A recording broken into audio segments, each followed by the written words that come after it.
So, a lens that isn't 50 years old. Weird. This is the Sigma 17-50 f2.8, a modern APS-C zoom lens. And get this, it focuses automatically. I don't know how people figured this out, but they did somehow. I don't know. Anyways, I got rid of all my classic vintage lenses and my full-frame Sony a7 III and traded them all in for a Canon 80D and a Sigma zoom lens.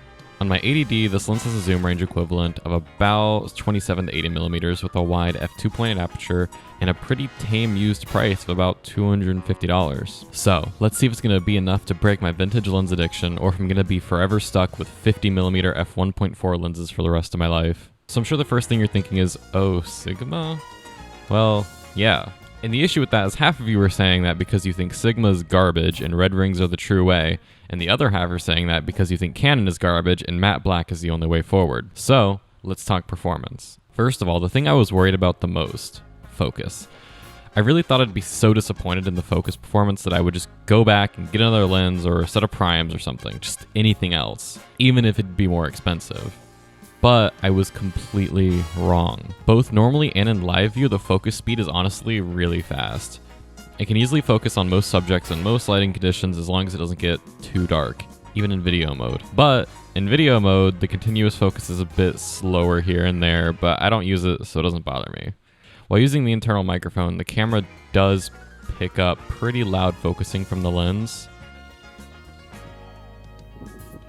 But on the bright side, the focus mechanism is internal, so it doesn't move the front of the lens in any way, which is great for ND filters or just filters in general. Maybe if you're just OCD, it could be helpful, I don't know.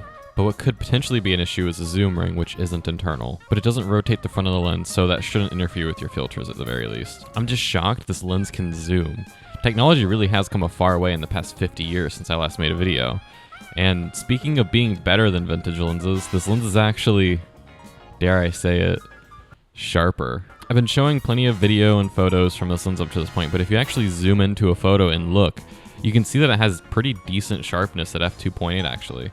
And moving up to f4 it looks a bit better, and f8 has pretty great sharpness across the entire zoom range. The only issue though is once you start to lower the aperture due to the 7 blades, the bokeh balls won't remain round, which honestly is fine. It doesn't bother me because f4 still looks fine and that's typically what I use anyways. Which even in the dark is fine because this lens does have optical stabilization. The only reason I could justify switching from a camera with internal image stabilization is getting a lens with it too. So if I did handheld video, I wouldn't be completely screwed. And I mean, well, the IBIS on the A7 II wasn't amazing, so maybe I'm just used to that, but the optical stabilization on this lens is actually pretty decent. It's not good, I'm not gonna say that, but it's decent and it does get the job done, especially in photo mode. It helps with low light quite a lot actually. But with video, it can be kind of jittery at times, especially at longer focal lengths.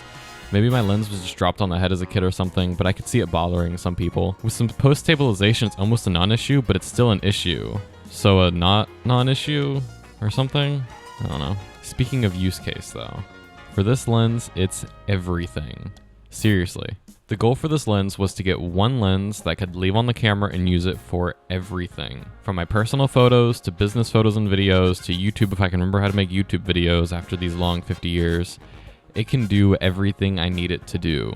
Currently, a bunch of old manual primes just don't really satisfy my needs and are too clunky and just slow to use. Sifting through a bag of 50mm lenses just to figure out which one gives the aesthetic I want has really stopped being practical for me in my life.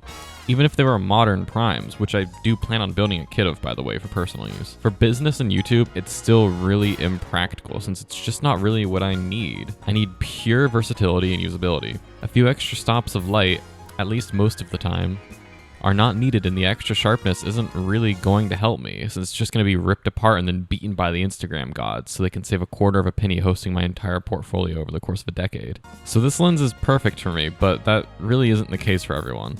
It won't make perfectly sharp images with perfect corners in the middle of a hidden 3 AM beach COVID party, but it really is a budget workhorse for all my needs and has improved how much work I get done by several times. Plus, it's nice to be able to shoot wide open and actually see the difference between bokeh and the subject because the lens isn't softer than my upload schedule.